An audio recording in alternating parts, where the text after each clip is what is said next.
Last year, I opened the chest of a 67-year-old man whose arteries looked like concrete pipes. He was on 4 blood pressure medications. 4. And his pressure was still dangerously high. He wasn't lazy. He wasn't ignoring his health. He was doing everything his doctors told him to do. And yet, there he was on my table. But here's what nobody told him, and what I'm going to tell you today. The answer was sitting in his kitchen the entire time. 5 simple things. No new prescriptions, no side effects, just food working the way food was always meant to work.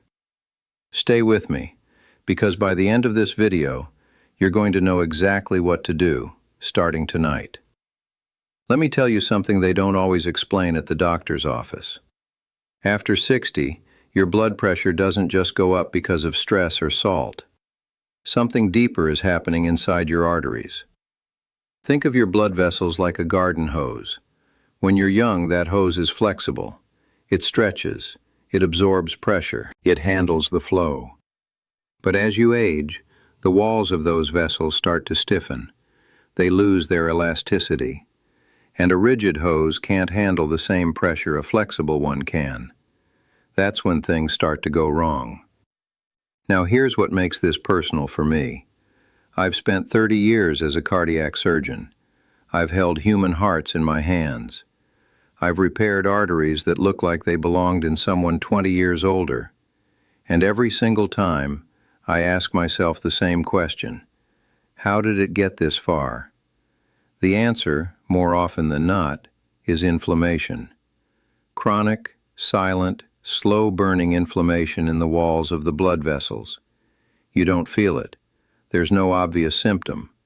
But day after day, year after year, it quietly stiffens and narrows those vessels. And your heart has to work harder and harder just to push blood through. So why does food matter so much? Because what you eat 3 times a day is either fighting that inflammation or feeding it. Every meal is a decision your body makes about your blood pressure. Most people don't realize that their doctors don't always have time to explain it. That's what this video is about. Not replacing your medication. I want to be very clear about that. But giving your body 5 powerful tools that work alongside whatever your doctor has prescribed. Tools that, in many cases, I've seen make a dramatic difference, sometimes within days. Are you ready? Let's start. Here's a question for you. When you sit down for dinner tonight, what do you reach for first?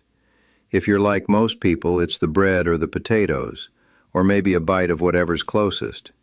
I want you to try something different. Something that sounds almost too simple to be real. Eat your vegetables first, before anything else on that plate. Every single meal. Now, I know what you're thinking. That's your big secret? Hear me out. When you eat vegetables first, the fiber in those vegetables forms a kind of mesh in your stomach, a physical barrier. And what that barrier does is remarkable. It dramatically slows down how fast sugar from the rest of your meal enters your bloodstream. Why does that matter for blood pressure? Because every time your blood sugar spikes sharply after a meal, your body releases a flood of insulin. And that insulin surge causes your blood vessels to constrict, to tighten. Right there at the dinner table, your pressure is going up, and you have no idea it's happening. I've had patients who changed nothing else. Same food, same portions, same medications, just the order. Vegetables first, protein second, carbohydrates last. And their post-meal blood pressure readings dropped noticeably within 2 weeks. One of my patients, a retired teacher, 71 years old, called it the easiest thing I've ever done for my health. She wasn't wrong. So tonight, before you touch the rice or the bread, finish those greens first.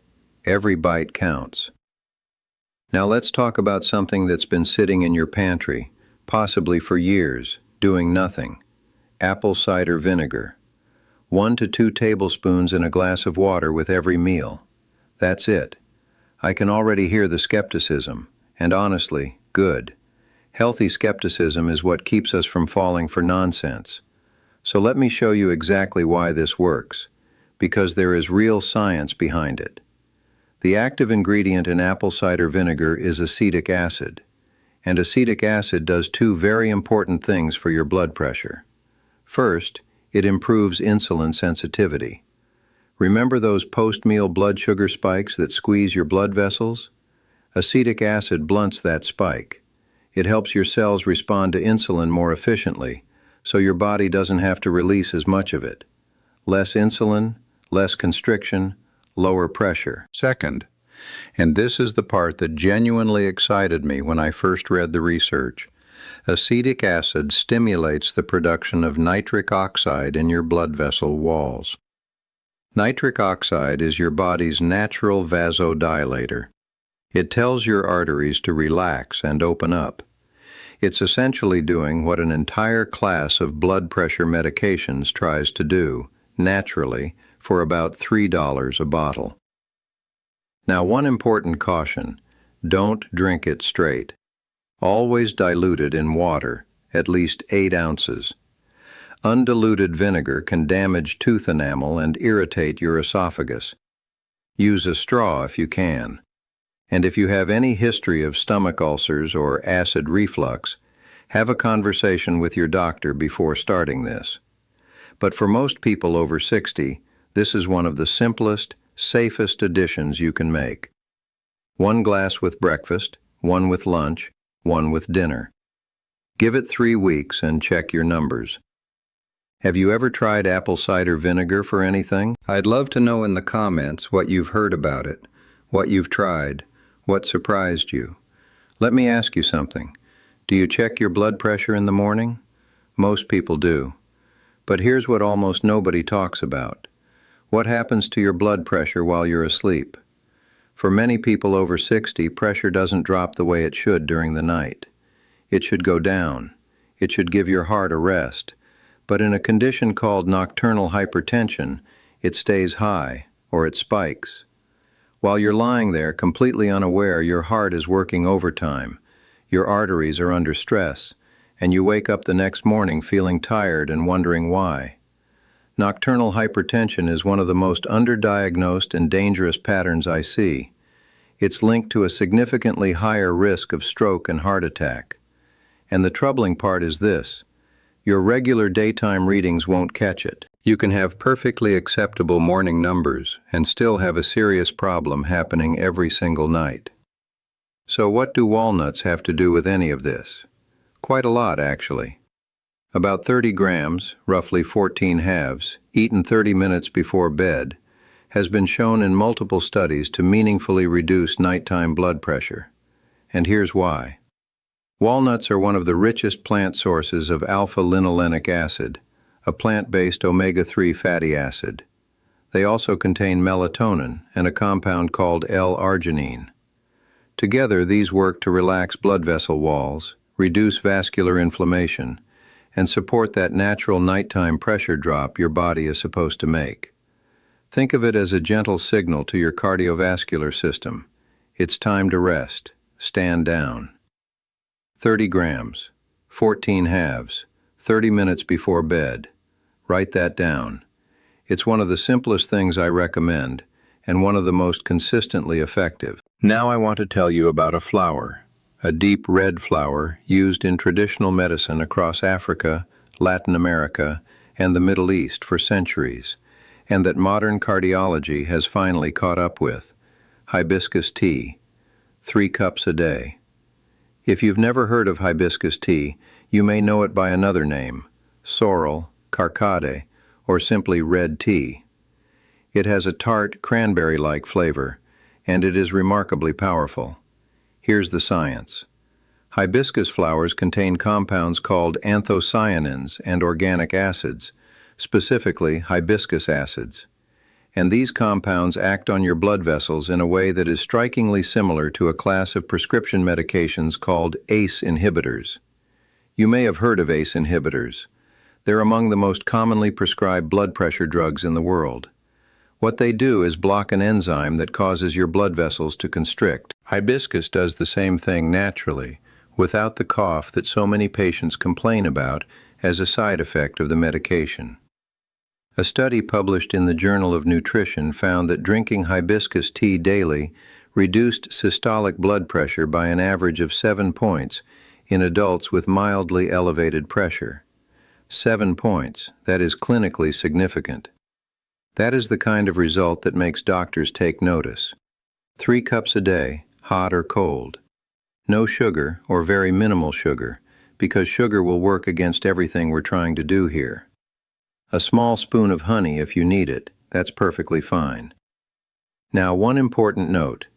If you are already taking ACE inhibitor medication, please talk to your doctor before adding hibiscus tea regularly, because combining a natural ACE inhibitor with the pharmaceutical one can push your pressure too low.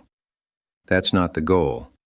We want balance, not overcorrection. But for most people, this is a beautiful, simple, genuinely pleasurable habit. A warm cup of red tea in the morning, one in the afternoon, one in the evening. Your arteries will notice. What's your tea of choice right now? Let me know below. I'm curious how many of you are already helping your heart without realizing it. I want you to walk to your kitchen after this video, open your cupboard, and look at what oils you have in there. Because what I'm about to tell you might be the most important thing in this entire video. And it's also the thing that food manufacturers have spent a great deal of money making sure you don't fully understand. Most of the cooking oils that line supermarket shelves, canola oil, soybean oil, sunflower oil, corn oil, are extremely high in omega-6 fatty acids. Now, omega-6 isn't inherently evil.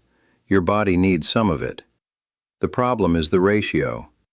For most of human history, people consumed roughly equal amounts of omega-3 and omega-6 fatty acids. Today, the average person consumes anywhere from 15 to 20 times more omega-6 than omega-3.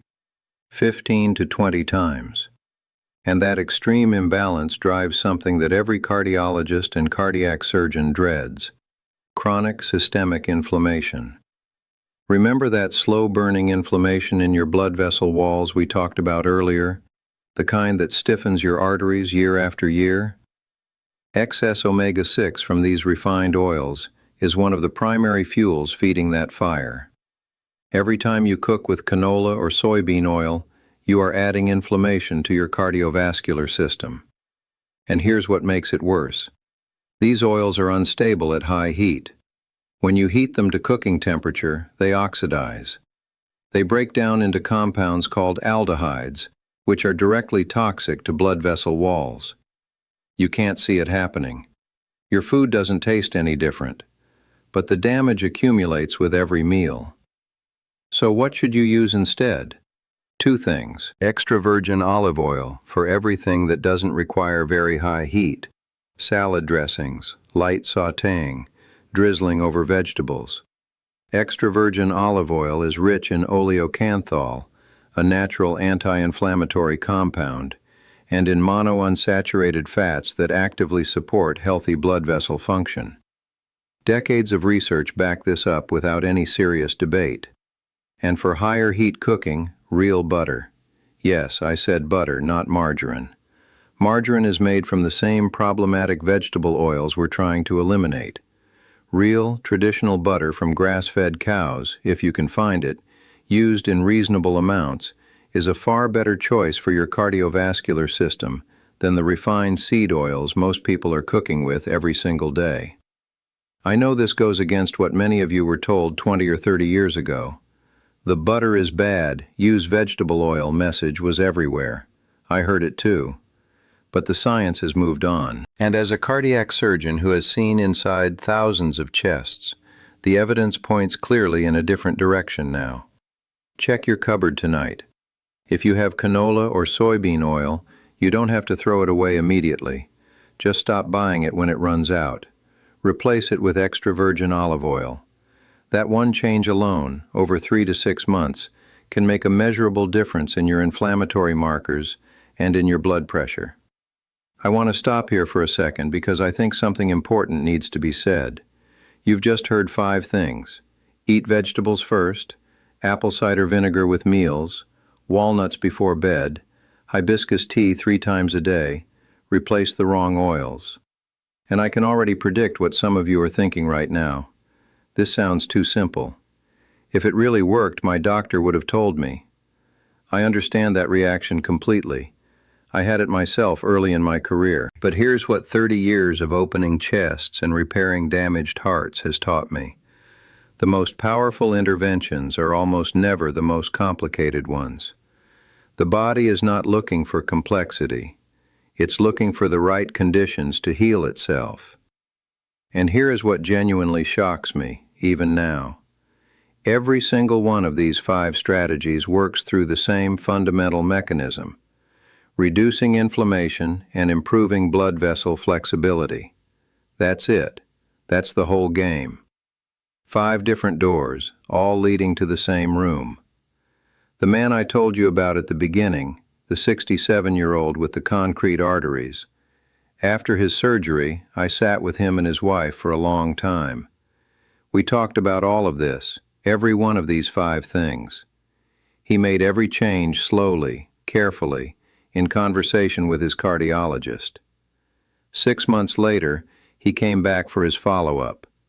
His doctor had reduced him from 4 medications to 2. His inflammatory markers had dropped significantly. His pressure was stable, genuinely stable, for the first time in years.